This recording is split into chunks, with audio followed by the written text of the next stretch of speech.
Welcome to Punky's World. I am Punky, otherwise known as Angelina Wilson, where you are always welcome. I was inspired by the YouTube channel House of Hues, which I will link in the description, to share my CP story, my Cerebral Palsy story. I was born healthy. My APGAR was a 10, which is perfect. APGAR is the score that they give a baby when a baby's born to see how healthy they are. A few hours after I was born, I was taken for a test or something routine, I guess, and I stopped breathing. I was rushed back to the nursery and put in an incubator. Keep in mind this was 1974, and they did not have NICUs yet.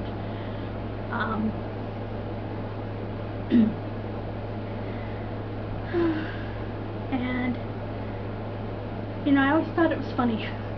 I was born August 4th, 1974. I came home from the hospital, although I didn't stay home very long, on August 8th, 1974, the day President Nixon resigned. So I come home, the president gets out. I always thought that was kind of amusing. Little anecdote, little fact. I was in the hospital more in my first year of life than I was home. I was at Boston Children's Hospital a lot. Boston Children's saved my life, saved my hip, but we'll get there. Doctors told my parents, doctors at the hospital, that I would never walk or talk. You know, they thought my brain damage was that bad, and that they should think about institutionalizing me. Well, my parents and my two pediatricians, who were partners who worked together, said, like hell. And so, because I had a strong mom who just refused to listen, you know, refused to believe that that was my future, I learned to talk. I learned to walk. As a matter of fact, I talked at 5.5 months. Because my father used to come into my parents' bedroom, where my crib was, look in it and say, Dad loves you, every evening when he came home. Well, eventually, at 5.5 months, I looked up at him and said, Dada yo-yo. I was trying to parrot back to him, Dad loves you. And it was my first word. Everybody usually looks at me like, what do you mean you talked at that age? Well, when you're talked to, you talk, you know? My mother always believed that. That's why she would sit me in my infant seat on the counter or on the table while she was doing whatever she was doing in the kitchen and stuff, and consistently talk to me while she worked. Because she truly believed hearing speech would help me speak, and it did. Walking was another entire disaster.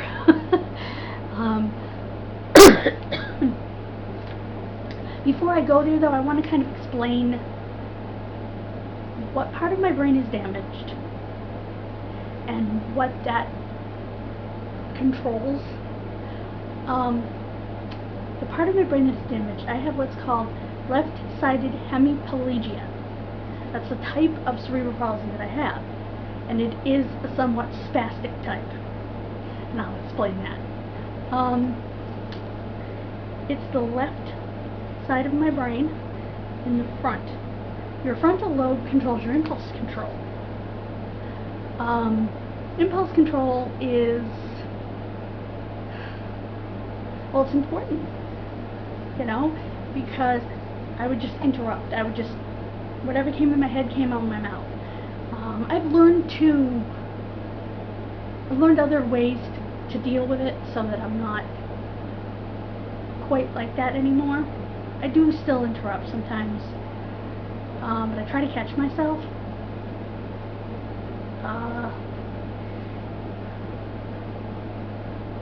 I was always a bossy kid. I was always the kid that said, okay, we're playing a game, I'm this, you're that, you say this, I say that, that kind of kid, which probably drove other kids in the neighborhood absolutely nuts. Um, and it was all my impulse control. It also affected my fine motor skills, which are your motor skills for writing,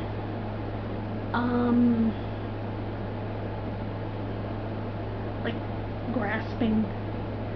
Like even now, small objects are very difficult for me to grasp. I don't have the hand-eye coordination. That's something else I don't have.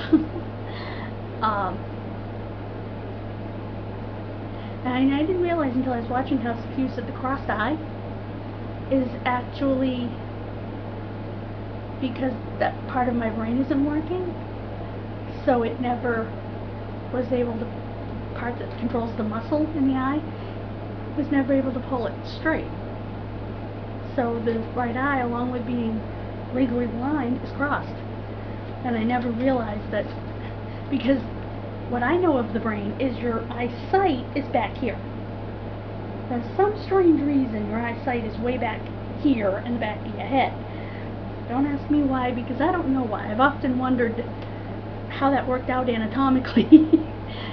But I think the nerve in the eye that controls the sight actually goes all the way through and to back here, and that's why.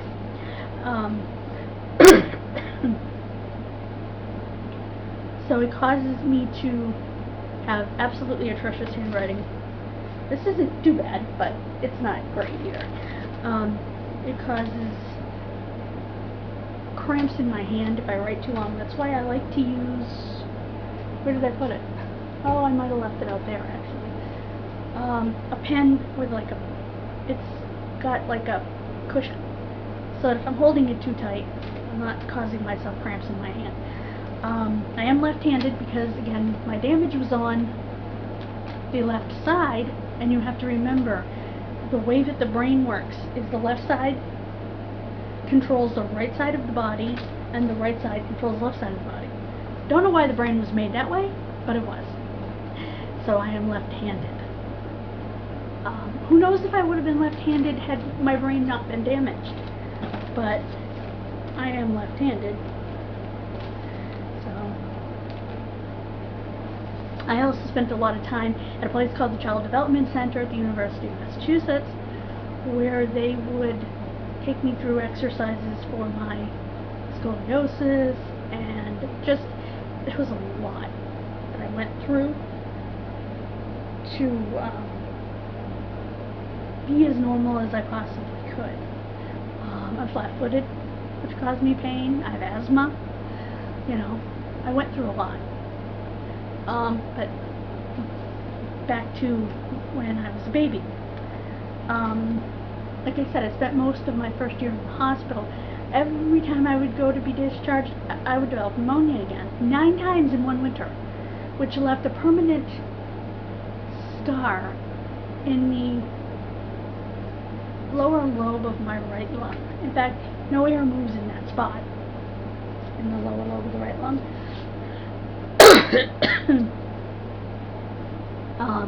Because it's scarred from pneumonia 9 times in one winter.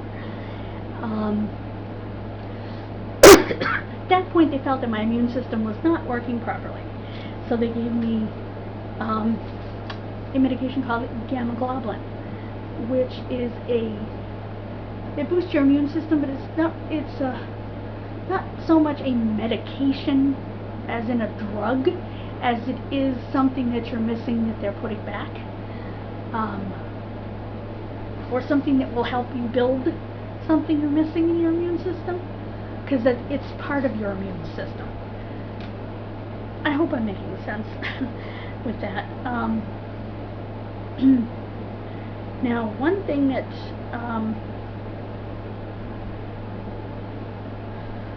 my cerebral palsy also causes is spasms in my thighs, spasms in my bladder. No, that's not fun. That freaking hurts. But so do the ones in my thigh. The ones in my bladder I have, I would say 8 out of 10 times that I attempt to urinate. It's almost constant when I use the bathroom. So it's unpleasant, and I never knew what it was from until I looked it up, and the first thing that popped up was cerebral palsy. And I said, oh, damn. But at least now I know. And the doctors didn't seem to know, you know? My legs, I always thought my hips hurt, or behind my knees hurt when I was a kid, and that's the way I would explain it. That's not what it was. And had I been able to express that it was my thighs, my doctor would have known right away it was my cerebral palsy and could have treated it.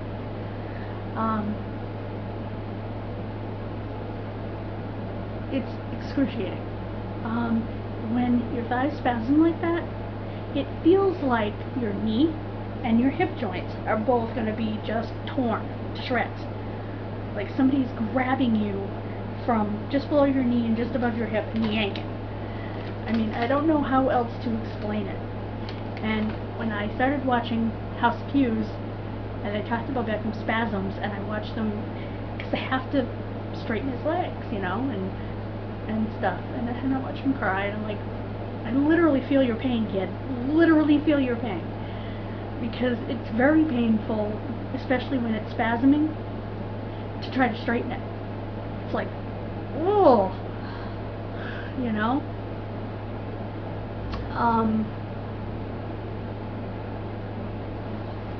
I can't even express the level of pain, but I can tell you that I wouldn't wish it, well, the saying goes, I'm my worst enemy, but I don't have the worst enemy. I wouldn't wish it on anyone, whether I liked them or not. I have a few people I don't like so much, and a few people that don't like me so much, so whatever. I was born with a dislocated hip, which was fixed again by Boston Children's Hospital when I was 7 months old. I had surgery, and I had casts, something called a spica cast. I had a body cast, then I had a spica cast. I had something called a Bradford frame in my crib, and I had all this stuff, you know, different forms of casts and braces and things, until I was almost 2 years old. So I didn't walk until I was almost 2 years old. So as a result, stair climbing was extremely difficult for me. I went to preschool for adaptive PE, which was more or less physical therapy, because I couldn't walk upstairs even. Part of that was because I started walking so late, but part of that was also because I was so freaking tiny. When I started, when I was 6 years old, I was 33 inches tall. That is 2 feet 9 inches tall. And I weighed 33 pounds. I was the size of a freaking 2-year-old. Trying to walk upstairs to go to my second floor classroom. It was hard. And I remember it. I remember holding that rail for dear life. I mean, the slowest kid, because I could only move my little legs so much. I did learn the stairs quite well, because at home we had our apartment on the first floor, but then my uncle lived on the second floor, my aunt and uncle, for a while, and I always knew the people on the second floor, so I would walk up. So I got plenty of practice. That being said, I was coming down those stairs one day with my cousin, Dennis, and all of a sudden, out of nowhere, I totally lost feeling in my legs. Walking down the stairs, I was in the middle of the stairs. I grabbed the rail, and my legs were just flopping. I couldn't control them. And I'm holding onto the rail for dear life, and I asked him to run and get my mother. I can't feel my legs. And so he zoomed past me down the stairs and went and got my mom. When he was talking to my mom, I finally regained feeling and was able to come down the stairs, scared you-know-what-less, and my mother was a little confused, but she was glad I was okay. I said I didn't slip on the water that was on, because there was water or popsicle juice or something on the stairs. It was a summer day. said, I didn't slip. I wasn't anywhere near it. You can ask him. I just couldn't feel my feet, and all of a sudden was going to fall, and I just grabbed the rail. I was so glad the rail was there. I can tell you that now.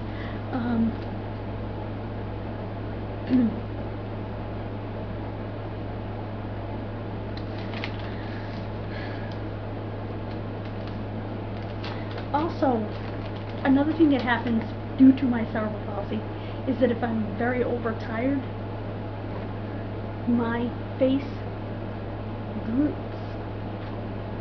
Actually, the right side of my face droops.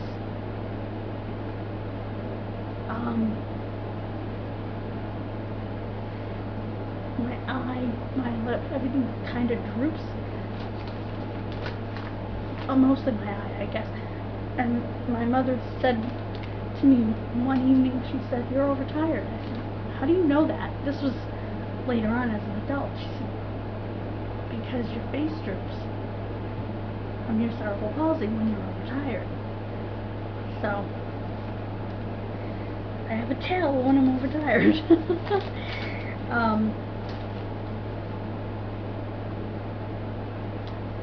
So, I just wanted to talk about my cerebral palsy and how it affects me, because cerebral palsy is one of those things that depends on what part of your brain is injured and how severely that part of your brain is injured,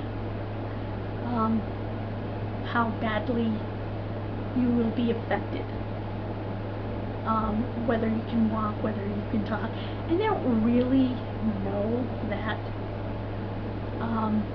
until you get to the age where you can do those things. Then they can start to figure it out. But I had so many other health problems also that was not good, you know, in terms of, like I said, pneumonia 9 times in one winter. And oh, here's a funny one for you. Or at least I think it's funny. It's ironic.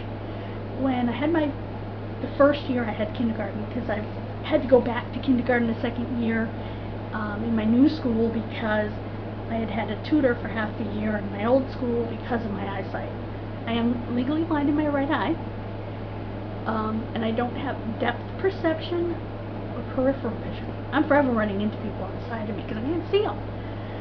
So I'm not allowed to have a driver's license because of it. In fact, I asked my ophthalmologist, who has been my ophthalmologist since I was 2, about a driver's license, and he looked at me and he said, no. Didn't even hesitate. So, yeah, we won't be going there. And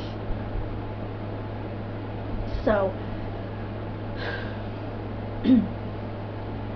as I was saying, my teacher saw me walking from the bus stop back to the house, and she said that is too dangerous for her with her vision. So they got me a tutor, and I spent the second half of my kindergarten year with a tutor. So when I moved to my new school, they decided to start me over in kindergarten again. So I'm a year older than everybody in my class.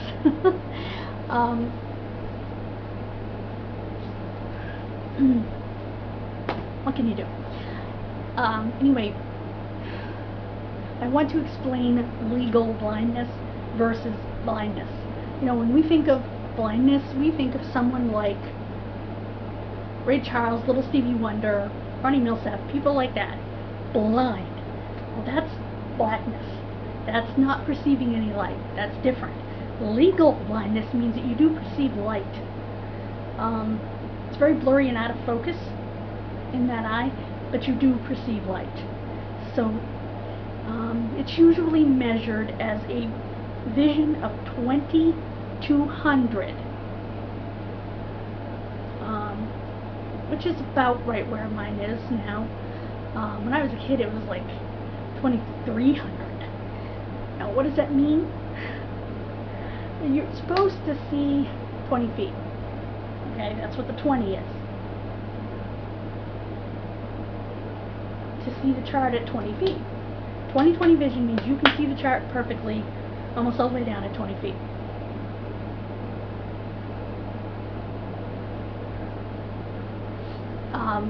As I understand it. As you get further back, maybe I'm explaining it wrong. The 20/20 vision is perfect. It's 20 feet. But I'm not sure exactly. I think it's 20 feet both ways. I'm not sure. But my vision is 2200. And that means I can't see you at 200 feet. Something like that. But either way, the other eye is actually much better. It's like 20/80. So 20/40 with glasses. The best that they could get the right eye with glasses was 20. No, maybe the right eye they got to 20/80 with glasses, and the left eye they got to 20/40 with glasses. It might have even been 2100. I'm not sure, but what I do know is the glasses improve it. And these days, I'm in bifocals. Because my reading and my distance are so different from each other at this point. It took me a while to get used to them, but my father told me I would. And I'm so glad that I chose them, because at first I was afraid to choose them, so I chose a separate distance glasses and a separate reading glasses. That is a big old pain in the ass. If your doctor gives you the choice, take the damn bifocals. Because I am telling you, you will get used to them. I have a line. Some people prefer the no line. The only issue I've ever had with them is if you look down and you look at the line, it splits everything and all of a sudden you have triple vision. Because the line itself splits. It refracts the light and just splits the image into 3. So yeah, that's interesting. And do not look through the reading part when you're walking, because you will fall. I haven't done it, but fallen at it. You look through it and you get a little dizzy, and you'll realize you're looking through the wrong part of the glasses. I've had them for, let's see, well, before my dad died, so 6-7 years now.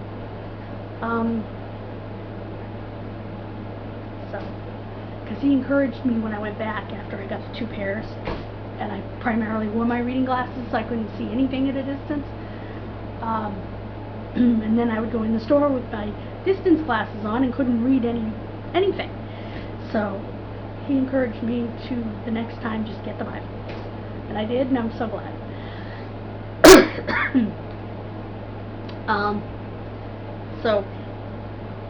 And I didn't realize my vision could be potentially attributed to my CP because of the muscle in the eye. But I'm used to it now. You know, I feel bad for people if I'm standing somewhere and I don't see that there's a person over here, because I perceive movement, and if you're moving, I'll know you're there. But if you're not moving and I am standing in line and I'm turning around to leave, I'm going to walk right into you. And it's not that you were there. So, that's why they don't want me behind the wheel of an automobile, because I won't see a car coming down a side street and then, you know, bang. So, that's a bad idea.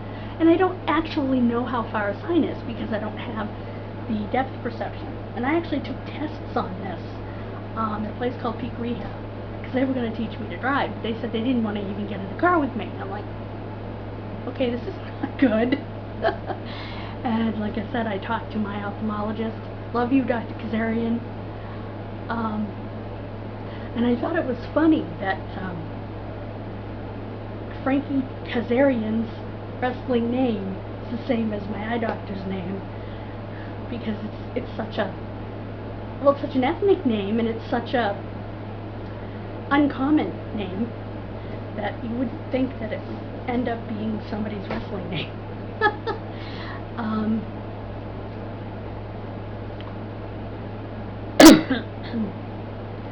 So I had to sit in front of the classroom and stuff like that. Also, another thing from my brain damage is that for some reason,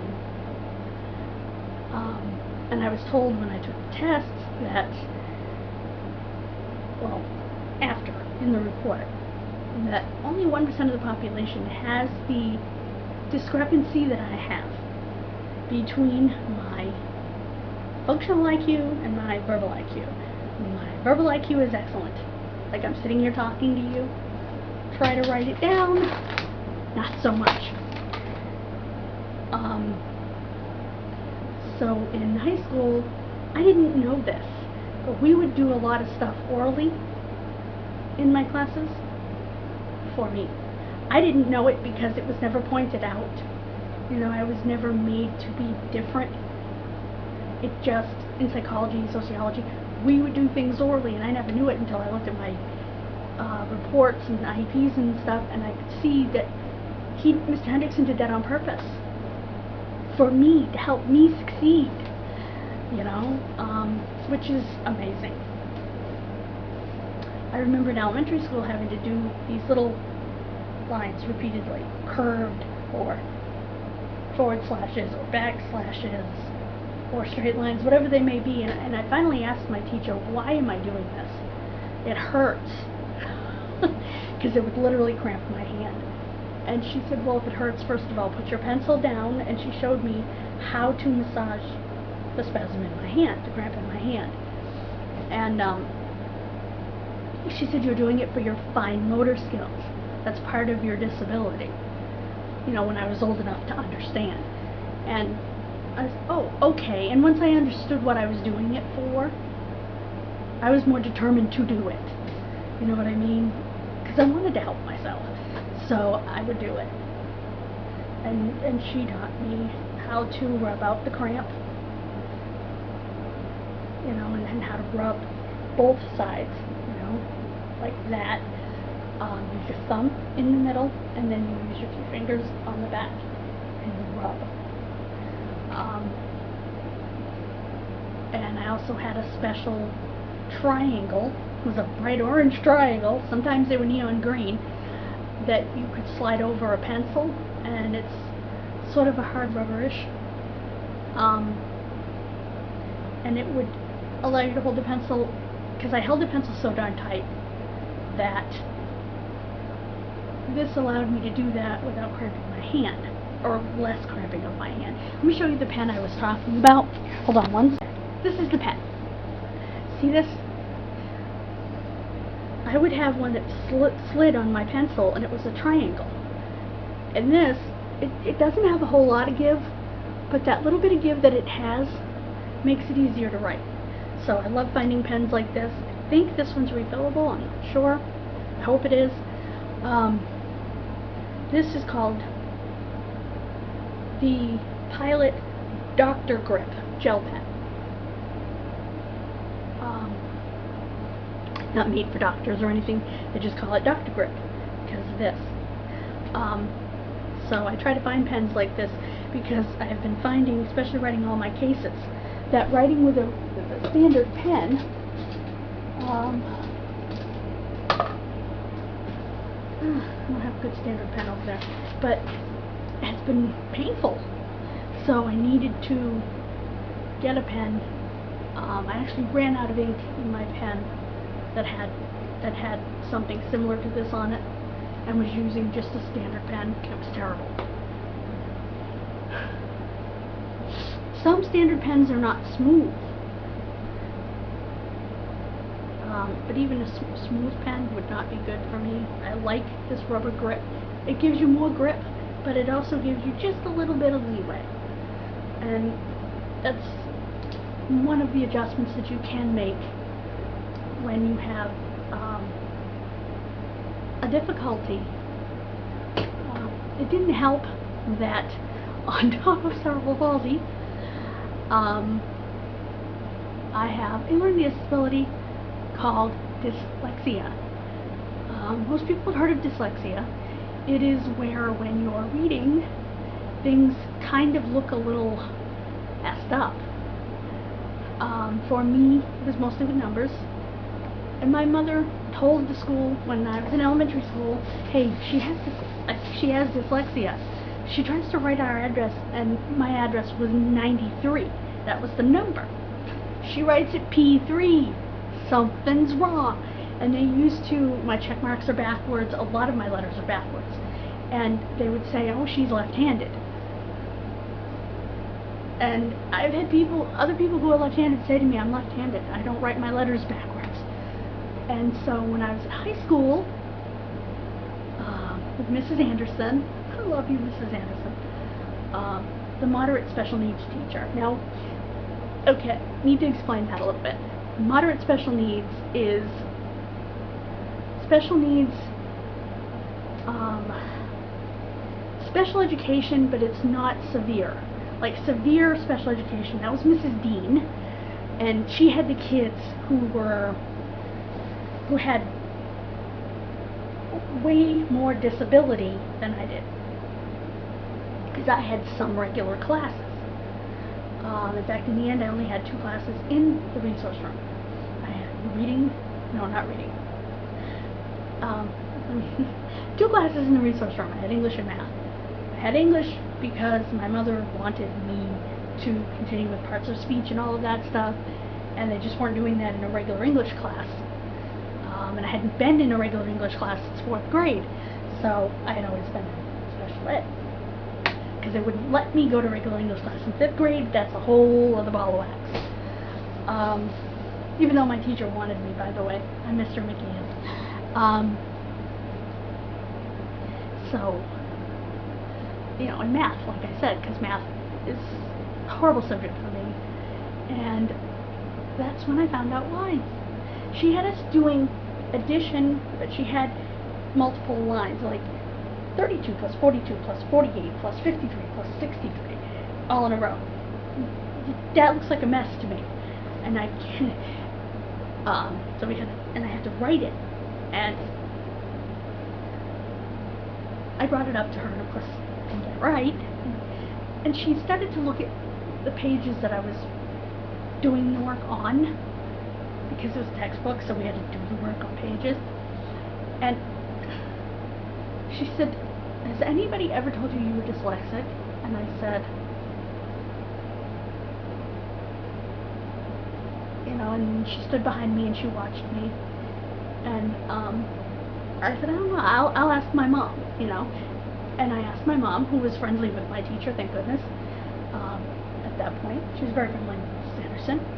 And I told her, I said, Mrs. Anderson thinks I might be dyslexic. And she said, really?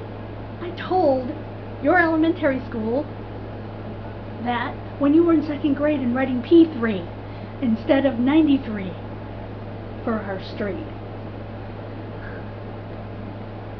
I said, so you don't mind if she tests me? She said, no, I want her to test you. So I went back and I told the teacher, I said, you have my mother's permission? She said, I already did. I said, huh? She said, the test is standing behind you, watching you write. She said, I stood behind you and watched you do that math. She said, it's very clear. She said, this is what we're going to do. She flipped the paper. She took a piece of lined paper, the blank side. She took a piece of lined paper that I was working on like this. She flipped it sideways so that each number would be in its own line. I don't know if you can. Each number would be in its own line instead of, here, I'll show you. Oh, just numbers. Okay. Instead of being 42 plus 42 plus 48 plus 53. Instead of being written like that, okay, she flipped it so that I would be writing 42, 42, 48, 53. See? So I would be using the lines for like 321, 428, 5, something like that. So that I would be using the lines to help me. Well, it turns out, among other things, that was one of Mrs. Anderson's expertise. In fact, she used to teach dyslexia, and I remember talking to her as an adult. She said, it's a shame that they didn't listen to your mother when you were younger. She said, but you managed to pick up a lot of the coping skills that helped you along. You know, like writing in cursive writing. When the letters are connected, it's easier than trying to write in print. And that's true. Because B's and D's, I just write a B and a D, and I'm not absolutely sure which is which. How many times I've written the number 3 or the capital letter E and gone, is that right? You know? But if I do it in cursive, the capital letter E, I know which way it goes. You know what I mean? So, and my check marks are forever backwards. It's so funny, people look at my to-do list and kind of laugh because my check marks are completely and utterly backwards. But I just wanted to share my story because she has shared so much of Beckham's story, and I felt inspired, you know, and I wanted to let you know that there are different levels of disability. People look at me and they don't see cerebral palsy because I'm not in a wheelchair and I'm not verbal. Well, no, you don't have to be.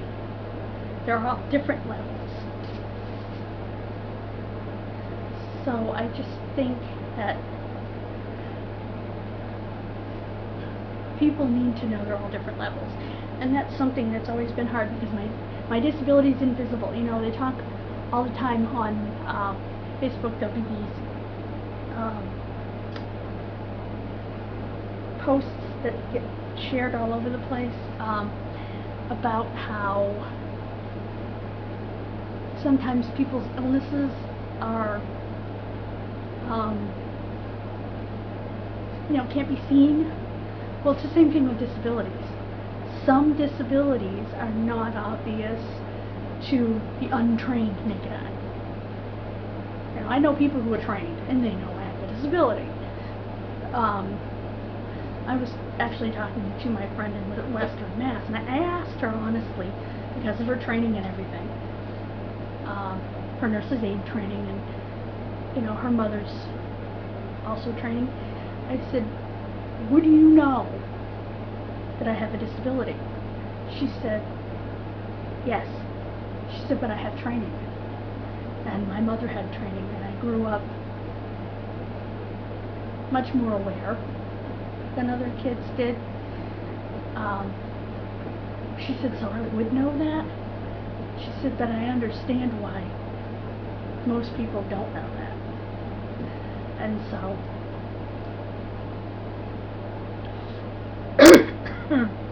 and I also wanted to make this video because I wanted Rachel of House of Views, Beckham, and the whole cute little family to know that they're not alone, you know,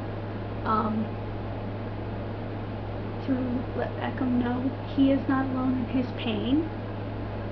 You know, other people feel that pain, and I think it's easier when you know other people are going through the same thing, even if it breaks my heart even more because I know what he's feeling, and I know that he can't express it any more than I could express it when I was a kid, what I was actually feeling, because I didn't know what I was actually feeling. So they were testing me for arthritis without realizing that it was actually my legs, my muscles.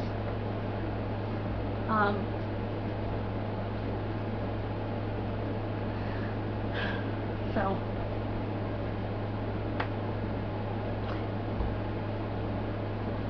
and by the way, I'm impressed that he can sit Indian style as long as he can, because when I was a kid, yes, I could sit Indian style, or what they call crisscross applesauce now, because I guess it's not appropriate to call it Indian style.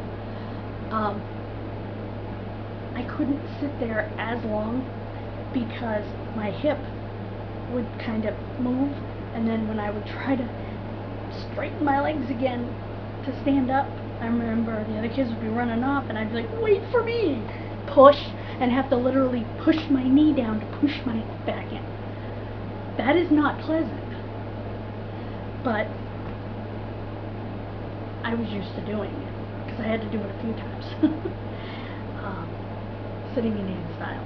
or what they, like I said, they call it crisscross applesauce now, but that's not what we called it, and I apologize if I offend anyone. I think, and I could be wrong, it became called Indian style because that is how, when they sat around the fire and stuff, that is how the Native Americans sat. And when it was adopted by the English, that's what they called it. They referenced it back to the natives. So, to me it's not an insult, but I get why they call it crisscross applesauce now. So, but thank you so much for joining me for this video. Again, I will link House of Views in the description. I think it's important. Again, thank you so much for coming on into Punky's World, where you are always welcome, where everyone is welcome. Have a wonderful rest of your day, and God bless you. Bye-bye.